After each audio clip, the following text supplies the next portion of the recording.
शून्य कोट की अप्रिया के बारे में अध्ययन करेंगे।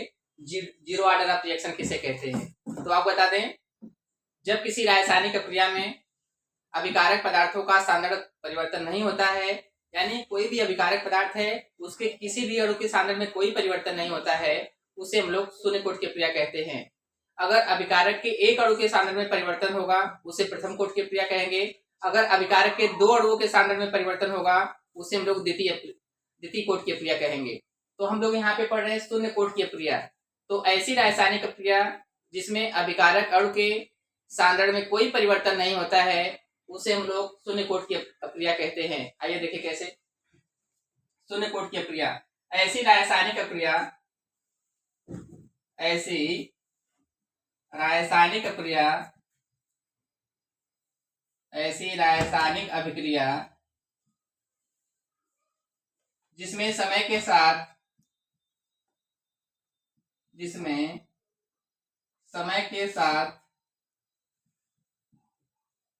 अभिकारक के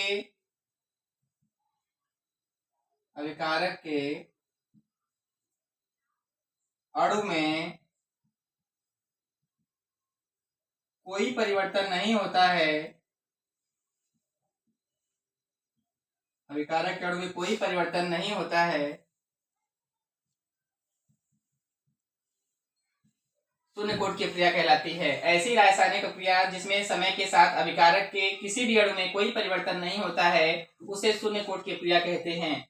देखिए, अगर अप्रिया का जो वेग है, हम लोग जानते हैं कि शून्य कोट की अप्रिया से शून्य कोट की अभिक्रिया से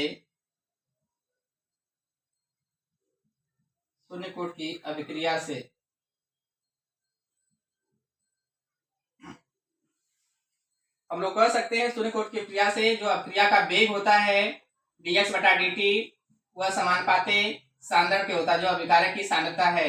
यहाँ पे अभिकारक के किसी अणु में कोई परिवर्तन नहीं हुआ है, इसलिए यहाँ पे घात में 0 रहेगा, क्योंकि शून्य कोट की अप्रिया है, अभिकारक में कोई परिवर्तन नहीं होगा, इसलिए यहाँ पे अभिकारक के घात में 0 है। अगर एक घात में हम लोग 1 कर देंगे तो वह प्रथम कोट की अप्रिया हो जाएगी, अगर घात में 2 रहेगा तो वह द्वितीय कोट की अप्रिया हो जाएगी। तो यहाँ पे अभिकारक के किसी अणु में सांद्रण में परिवर्तन नहीं हुआ है, इसलिए अभिकारक का सांद्रण 0 है, किसी अणु में परिवर्तन नहीं हुआ है।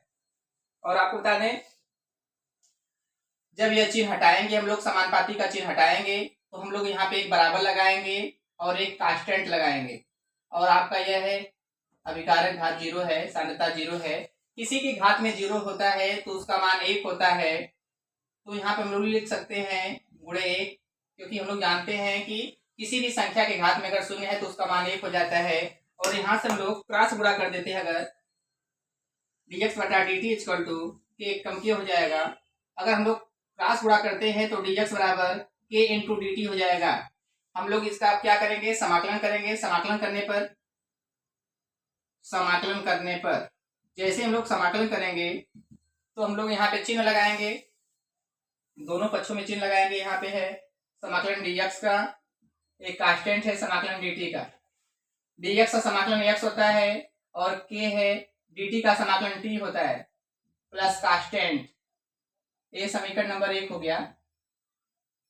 अगर हम लोग यहाँ पे x बराबर 0 रख दें, t बराबर 0 रख दें ये समीकरण में, तो हमको क्या प्राप्त हो जाएगा, समीकरण 1 से हमको क्या प्राप्त हो जाएगा, समीकरण 1 से अगर हम लोग ये दोनों मान रख देते समीकरण 1 में तो हमको क्या मिल जाएगा, 0 बराबर k गुणे 0 प्लस c, मतलब c बराबर हमको 0 मिल गया।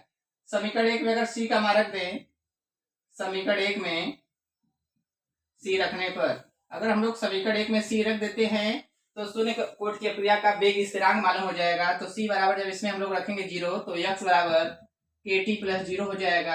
यहाँ पे c की जगह 0 हो गया, तो यहाँ से अगर हम लोग कांस्टेंट k निकालते हैं तो x बटा आपका t आएगा। तो हम लोग कह सकते हैं कि शून्य कोट का जो अप्रिया का वेग स्थिरांक है k बराबर x बटा t होता है। k है वेग स्थिरांक, x क्या है अभिकारक पदार्थ, और t है समय। तो अभी हम लोग यह ज्ञात किए कि शून्य कोट की अप्रिया किसे कहते हैं, ऐसी रासायनिक अप्रिया जिसमें समय के साथ अभिकारक के किसी अणु में कोई परिवर्तन नहीं होगा। देखिए यहाँ परिवर्तन नहीं हुआ है, क्योंकि यहाँ पे अभिकारक के अणु मैंने घात 0 लिख दिया है, यानी कोई परिवर्तन नहीं हुआ है। अगर हमको शून्य कोट की अप्रिया का वेग स्थिरांक निकालना है तो हम लोग इसको और आगे सॉल्व करेंगे, यह चिन्ह हटाएंगे, यह समानुपाती का चिन्ह हटा करके एक बराबर लगाएंगे, कांस्टेंट लगाएंगे। किसी की घात में अगर 0 है तो उसका मान 1 हो जाएगा, तो गुणा करेंगे k में 1 का k होगा। समाकलन करने के लिए हम लोग x वाले पदों को एक तरफ कर लेंगे, dt वाले पदों को एक तरफ कर लेंगे और समाकलन करेंगे तो dx का समाकलन x हो जाएगा और dt का समाकलन t हो जाएगा। समाकलन के बाद प्लस c लिखा जाएगा क्योंकि जो c है वह समाकलन का कांस्टेंट है। हमको वेग स्थिरांक निकालना है, इसलिए यहाँ पे हम लोग ये जो आपका x है आपका अभिकारक पदार्थ उसको 0 रख देंगे और समय को 0 रख के चलेंगे। तो x बराबर 0 और t बराबर 0 रख के चलेंगे तो आपका यहाँ पे 0 हो गया, t बराबर 0 हो गया, तो c बराबर 0 ही आएगा और c का मान जब यहाँ पे 0 रखा जाएगा तो आपको समीकरण 1 में क्या प्राप्त होगा, x बराबर k इंटू टी प्राप्त होगा। जब यहाँ से k निकालेंगे तो t का गुणा इधर भाग हो जाएगा। तो यहाँ पे वेग स्थिरांक हम लोग निकाले k बराबर x बटा टी। और भी हम लोग आगे इसको देख सकते हैं। अगर आपसे पूछा जाए कि शून्य कोट की अपक्रिया का कुछ एग्जाम्पल बताइए तो एग्जाम्पल भी हम लोग कर सकते हैं। फॉर एग्जाम्पल देखिए, जैसे मैंने कहा H2 प्लस Cl2, यहाँ पे 2HCl है, यहाँ पे इसकी कोटि क्या होगा, यहाँ पे कोटि इसकी शून्य होगी। क्यों होगा शून्य? तो मैं आपको कुछ नियम बताता हूँ, उस आधार पे कोई भी आप लोग न्यूमेरिकल सॉल्व कर सकते हैं। जैसे नियम यह पहला नियम देखिए, अगर दो गैसें समान आयतन में हो, अगर दो गैसें समान आयतन में हो तो उस समय कोटि शून्य होती है। कोटि क्या होती है? शून्य होती है। देखिए नियम, अगर दो गैसें हो और उनके आयतन क्या हो, समान हो, तो कोटि क्या होती है? शून्य होती है। और दूसरा नियम क्या है? दूसरा नियम है कि H2O है, H2O की कोटि शून्य होती है। आपको मैं 2 नियम बता रहा हूं, इस आधार पर हम लोग कोई भी सवाल सॉल्व कर सकते हैं। देखिए इसी सवाल को हमको लगाना है, कोटि यहाँ पे शून्य कैसे आया। हम लोग यहाँ पे लिखा गया है ऐसी रासायनिक क्रिया जिसमें समय के साथ अभिकारक अणु देखना है आपको। अभिकारक अणु मतलब बाएं पक्ष को देखना है, दाएं पक्ष को नहीं देखना है। तो बाएं पक्ष को देखना है, बाएं पक्ष में हमको इसी को देखना है, इसी को देख के हमको कोटि बताना है कि यह कोटि शून्य कोटि कैसे हुआ। तो मैंने लिखा है दोनों गैसें हो, या हाइड्रोजन गैस है या क्लोरीन गैस है, दोनों गैस है, तो सही कह रहा है, दोनों गैस है। आयतन भी समान हो, आयतन भी समान, इसका भी 1 लीटर इसका भी 1 लीटर है। आगे वाली संख्या आयतन होती है, इसके आगे 1 मान लो, इसके आगे 1 मान लो।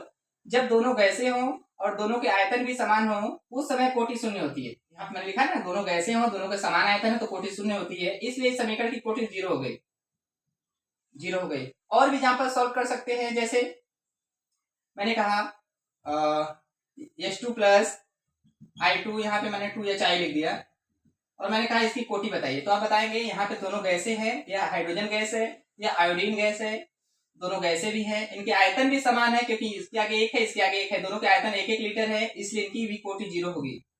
यानी कह सकते हैं अगर दोनों गैस हो और दोनों के आयतन समान रहेंगे तब कोटि 0 होगा, 0। देखिए और भी न्यूमेरिकल देखिए, जैसे आपके सामने मैंने यह लिखा है N2 प्लस 3H2 और इधर मैंने लिख दिया 2NH3 और मैंने पूछा इसकी कोटि क्या है। यहाँ भी तो दोनों गैसें हैं, नाइट्रोजन है और यह हाइड्रोजन है, ये भी तो दोनों गैसें हैं, लेकिन इसकी कोटि 0 नहीं होगी। क्यों नहीं होगी? क्योंकि इनके आयतन समान नहीं है, इसका 3 लीटर आयतन, इसका आगे 1 लीटर है। तो यहाँ पे कोटि क्या होगा, जब आयतन समान नहीं है तो कोटि क्या होगा, 3 1 मिला के क्या हो जाएगा, 4 हो जाएगा। क्योंकि 0 तब होता है जब दोनों गैसों के साथ उनके आयतन भी समान रहेंगे, तब 0 होता है। अगर आयतन अलग अलग है, इसका 3 लीटर इसका 1 लीटर है, उस समय 0 नहीं होगा। तो दोनों को जोड़ेंगे 3 1 4 लीटर बताएंगे। देखिए ऐसे कोई भी न्यूमेरिकल हम लोग सॉल्व कर सकते हैं। तो अभी मैंने ये आपको हल करके दिखाया था शून्य कोटि की अपक्रिया का समीकरण। यहाँ पे दोनों गैसें हैं, इनके आयतन भी समान है, 1 1 लीटर बराबर है, इसलिए इस समीकरण की कोटि क्या होगी, 0 होगी। तो हम लोग यह सीख रहे हैं कि किसी भी सवाल को हम लोग कैसे लगाएं, एग्जाम्पल भी हम लोग देखें। और यह भी पूछ सकता है कि इसका मात्रक क्या है। जो वेग स्थिरांक है शून्य कोटि का जो वेग स्थिरांक है, इसका मात्रक क्या है, कई परीक्षाओं में आया है। तो इसका मात्रक याद कर लेना, mole litre inverse second inverse. शून्य कोटि का जो मात्रक होता है वो होता है mole litre inverse second inverse. यह भी एग्जाम में पूछा गया प्रश्न है, तो आप लोग भली भांति इसको याद कर लेना, क्योंकि हर साल बोर्ड में आता है कि शून्य कोटि की अपक्रिया से क्या समझते हैं। तो आप लोग करेंगे क्या, शून्य कोटि की अपक्रिया में पहले परिभाषा बताएंगे, ऐसी रासायनिक अपक्रिया जिसमें समय के साथ अभिकारक अणु में कोई परिवर्तन नहीं होता उसे शून्य कोटि की अपक्रिया कहते हैं। और एग्जाम्पल देंगे। और अगर आपसे पूछा जाता है कि शून्य कोटि का वेग स्थिरांक का सूत्र बताइए, तो शून्य कोटि का जो वेग स्थिरांक है, वेग स्थिरांक होता है यह आपका k बराबर x बटा टी। जो कि अभी हम लोग सोल्यूशन इसको करके देखे थे। शून्य कोट का जो वेग स्थिरांक होता है, अगर आपसे पूछा जाए शून्य कोट का वेग स्थिरांक लिखिए तो आप देखेंगे k बराबर x बटा t। तो इतना ही टॉपिक आपको तैयार करना है, एग्जाम में आता है। हम आशा करते हैं कि आपको यह समझ में आया होगा। Thank you.